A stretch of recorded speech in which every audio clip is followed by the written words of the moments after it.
And the power of selfless relationship, oh, I just cannot emphasize more. The power of selfless relationship can convert even the smallest act into magic. You know, many of us sitting here, we feel that we really can't change the world. Many of us secretly feel, yes, we try and try and try, but hardly we can bring a change in our family or the things around us. How can we change the world? Now bear with me with just one incident. You take this incident home. One idea of selflessness, meaning nothing is mine. Just one idea. You know the amount of change you can bring in relationship? When we are young, I studied a small book. And if anybody has time, go back home and read this book. It was written in 1952. The title of the book is When the World Collides. When the World Collides. And it's an imaginative book, science fiction. Some of the scientists got together and they started saying that there is a planet which is in the course of the Earth. And in 6 months' time, the planet will collide with the Earth. Now, if something is colliding on this Earth, then where do we go? We can't run away. There are no bunkers that can save us. No bombs. Nothing can save us. The planet is exactly the path of the Earth. Nobody took the scientists seriously. They kept laughing at the idea. But 1 month to go, they saw something red on the skyline. People started believing what they see. That red dot started growing and becoming bigger and bigger and bigger, until it filled the entire horizon. 1 week to go, and people saw a huge red planet coming straight towards the Earth. You know what happened in the last week? You know, all the husband and wife who had taken divorce, they started coming back. He said, oh, what for? Just last 1 week. The kids who had run away, they said, oh, mom and dad, we are back. We love you. There's nothing to run away from. The governments, they set all the prisoners free. The prisoners said, are we free? Yes, you are free for life. But how long? 1 week. All the people who were asking money, the debtors, when they found the people who had lent money, said, no, we don't need your money. All your debt is free. The shops were open. Nobody closed the shop. You could go in and buy. The banks were free. Anybody could borrow. But what would they buy and for how long? The whole world became almost like a heaven, Swarg. And the relations, you know, people, even the countries removed armies. There were no threats, no fights.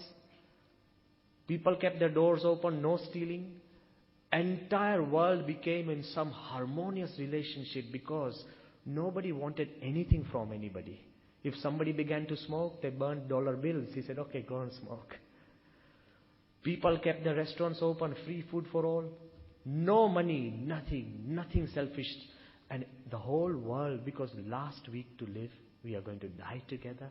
Nothing is yours, nothing is mine. Nobody is going to carry anything. Selflessness. But you know what happened? The planet missed the Earth. And when it missed, the husband and wife, they filed for divorce. The kids ran away again. The prisoners were caught. Armies came back in. And the restaurants delivered late bills. And the banks charged everything with interest. I'm just asking you just one selfless idea and the world becomes a heaven. In your own family, when you give without expectation.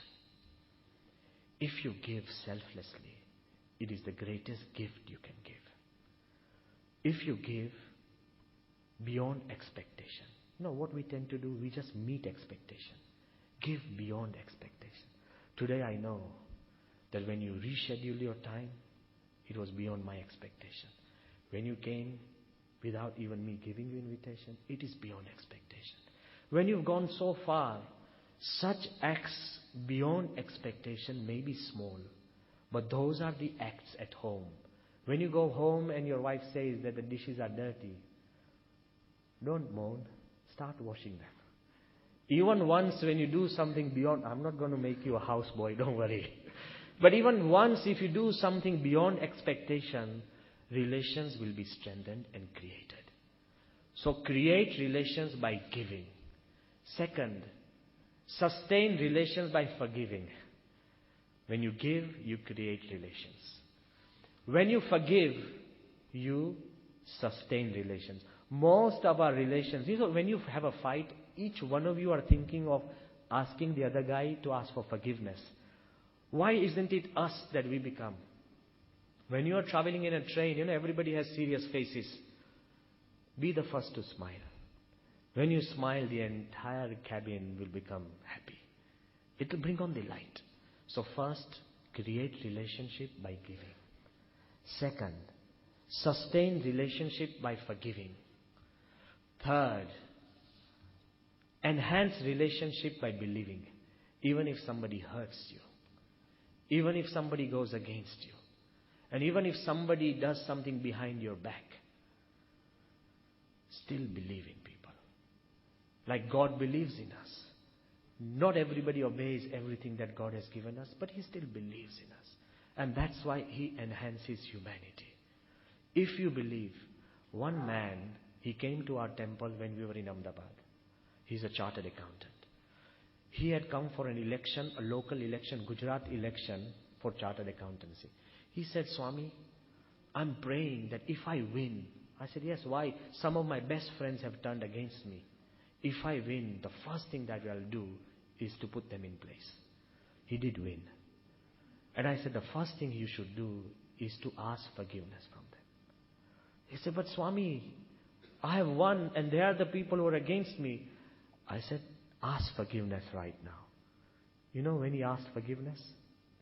Those are the same people who made him the president of entire chartered accountancy firm of whole of India. The guys who are against you, and if you have the strength to ask for forgiveness, they will be with you. It's a chance to strengthen your relationship. And the fourth thing, which is very important, is live. If you give, you create relationship. If you forgive, you will sustain relationship.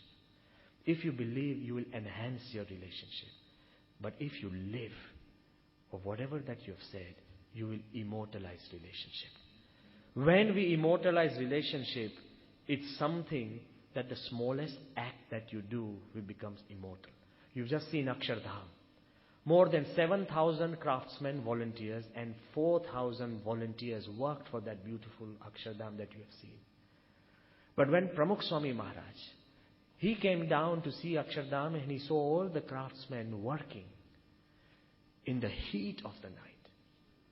When the temperatures were soaring at 45 degrees, he went from craftsman to craftsman, putting a flower on each head of the craftsman, the simplest of volunteers. He worshipped them like he would worship God. And that's why those people believe in him. Those whom you worship, the people, they will show respect. If you don't take care of your people, the people who work for you, they will never respect you.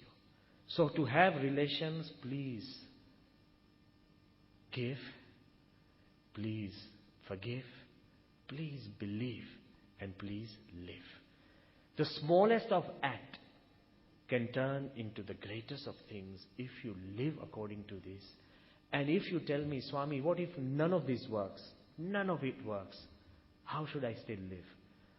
I'll just leave you with two incidents which will always work with relationship. One man, he happened to have a pet bear.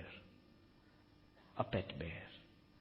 And he said that, when he was moving from one home to another home, he could not carry the bear in a flight. So he went to his local village and there was a zoo. And he said, can you please, I'm donating this bear. It's my bear. I've taken care of it. Please keep it in the zoo. Whenever I come, I'll come back. He went away for 10 years. After 10 years, he came back. And he went to that zoo. The first place he wanted to visit is the bear, which was in cage number 3. At that time, that cage was open. And somebody was feeding the bear. He, without any warning or telling anybody, he went straight into the cage. It was his bear. He had loved and taken care of it. He started playing with it, wrestling, taking care of it, and they were really friendly. They were playing and wrestling. A huge crowd gathered outside. They were clapping and applauding and looking at this man who was playing with this bear with such love. And after 10 minutes of great love and frolic and play, the man came out and bowed down to the audience. He said, "Don't worry about it, gentlemen. He's my bear. Because I gave him so much love," he responds. The zookeeper came and said, "Sir, I have been trying to tell you that the bear you gave me has died long ago. This was another bear." That's when the man started perspiring. He said, "Oh my God." You know what had happened? Even a bear, which was not his, a stranger, even a bear, if he considered it as his, and he gave it that selfless love, even a bear responds, then I definitely tell you, human beings will respond. Even people who are against you, if you love, and love with the purity of heart like you love God, people will respond. And when that love comes in, one doctor, a parent, two parents went down with a son to the doctor and said to the doctor, "Sir, my son, he's a problem child." The doctor looked at him and he said, "Look, I'm giving all this medicine for the child and I'm giving this prescription for you." He said, "But the child is not well. Why do we need a prescription?" He said, "The prescription is very simple. Give this son, your son, 3 times a day this medicine. And what else? This is for you." He said, "Give him 3 times a day love, love, and love." And the parents were wise and they said, "But sir, what if it doesn't work?" He said, "Double the dose. It always works." Thank you very much. Our love with our people should remain. Our love for God should remain. If you are selfless, if you are forgiving, if you give and believe in God, God will take care of you. But just remember, He will always ask, first let go, and then I will catch you. But we keep saying, first catch me, then I'll let go. First let go and trust God blindly. Thank you very much.